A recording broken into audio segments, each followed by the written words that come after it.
Under the soft mist of the Bavarian countryside, an old photograph fades in, a young woman smiling shyly at the camera. Her name is Anneliese Michel.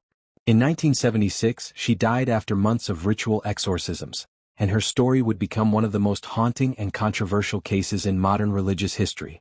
In the early 1970s, Anneliese was a student from a devout Catholic family in Klingenberg, Germany. At 16, she began to suffer from severe seizures and was diagnosed with temporal lobe epilepsy. Doctors prescribed medication and for a while she seemed stable. But soon her condition worsened. She began hearing voices, seeing dark figures, and claimed that something inside her was tormenting her.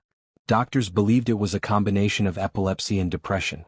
But to her family it was something darker, something beyond medicine. When psychiatric treatment failed, they turned to the church. After years of pleading, the local bishop finally gave permission for an exorcism. Two priests, Father Ernst Alt and Father Arnold Renz, were appointed to perform the ritual. Between September 1975 and June 1976, they conducted 67 sessions, each lasting several hours. During these sessions, Anneliese's behavior became increasingly violent and erratic.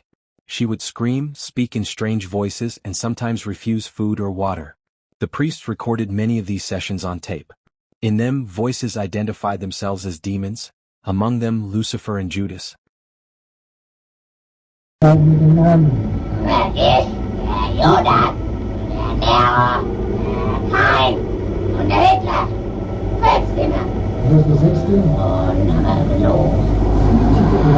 The tapes were later played in court, shocking the public with their intensity. As the months passed, Anneliese's body began to fail. She stopped eating, stopped drinking, and grew alarmingly weak. Her parents and the priests believed that she was close to spiritual liberation.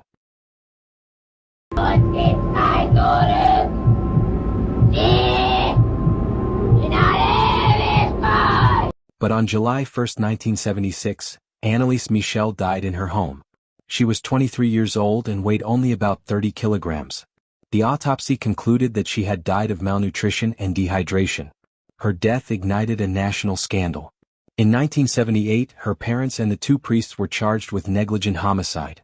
The prosecution argued that she had been severely ill and that proper medical treatment could have saved her life. The defense claimed that she had been possessed, and that the priests had acted out of faith and compassion. The trial drew massive media attention. Doctors testified about epilepsy and psychosis. Priests and theologians debated the nature of possession. And as the exorcism tapes echoed through the courtroom, the line between faith and delusion blurred. In the end, the court found all four defendants guilty but gave them suspended sentences, 6 months in prison, later reduced to probation. The case divided Germany. Some saw Anneliese as a victim of religious extremism. Others believed she had been genuinely possessed. Over time, her grave in Klingenberg became a place of quiet pilgrimage. People still leave candles and flowers, whispering prayers for the young woman whose suffering seemed to bridge heaven and hell.